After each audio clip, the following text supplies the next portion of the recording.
This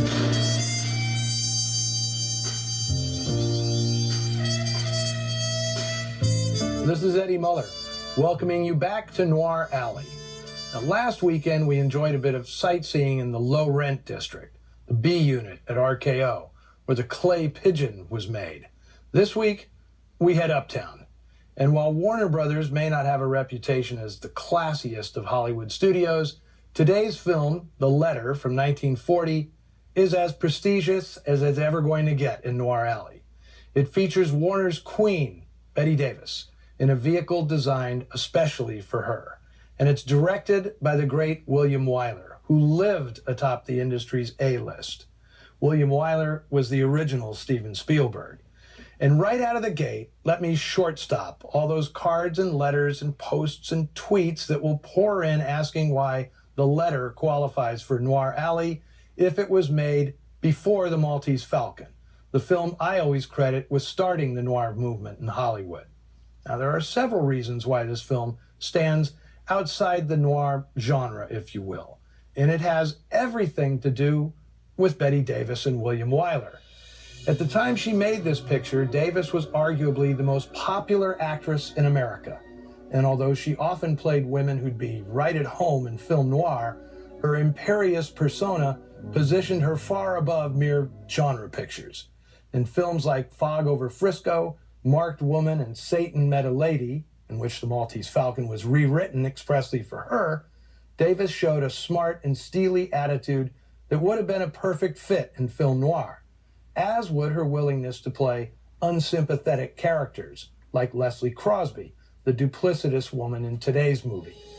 Oh, I know what you're thinking. To despise me. You think Bob well rid of me if they do hang me. I don't despise you. It isn't important what I feel about you, do you understand? But in some ways, Davis was the acting equivalent of Alfred Hitchcock. She transcended genre. People watch a Hitchcock movie. They watch a Bette Davis movie. They can't be categorized. These artists created their own category. Beyond that, the main character in The Letter is a woman. And as I've noted several times before, male film critics who set the template for recognizing and theorizing about noir rarely included women's pictures in their male-centric theses, often overlooking representative noirs that starred Barbara Stanwyck, Joan Crawford, Ida Lupino, and Bette Davis. And all of what I just said, except the part about being a woman, can be applied to director William Wyler as well. His creative purview was vast, from costume dramas to chamber pieces to historical spectacles.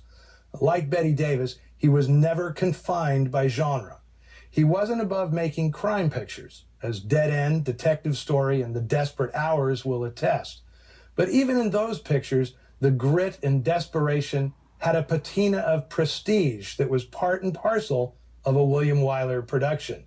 He was Hollywood's ultimate perfectionist, willing to spend endless time and money, and sometimes hundreds of takes, to get exactly what he wanted. Now, studio bosses could whine and moan, and so could his leading ladies, as Davis famously did about certain choices in this movie.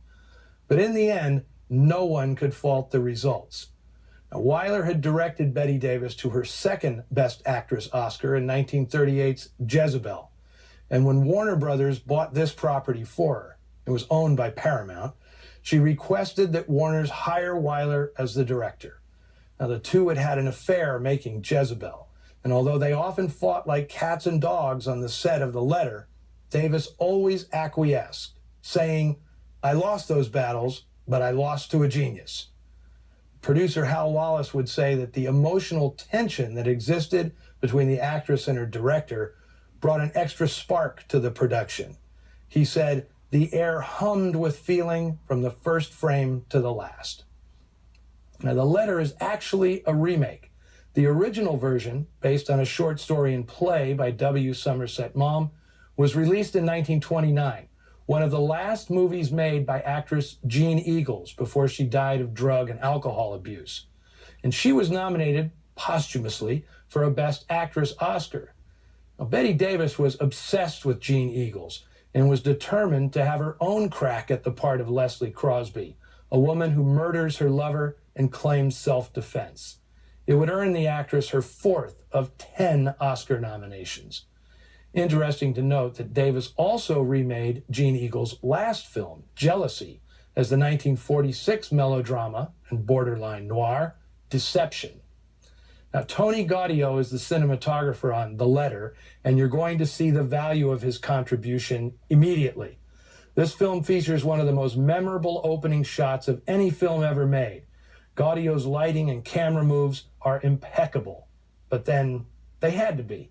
This was a William Wyler production, which means Hollywood movie making at its best and most prestigious. Not a word you will hear too often in Noir Alley. From 1940, here are Bette Davis, Herbert Marshall, James Stevenson, and Gail Sondergaard in The Letter.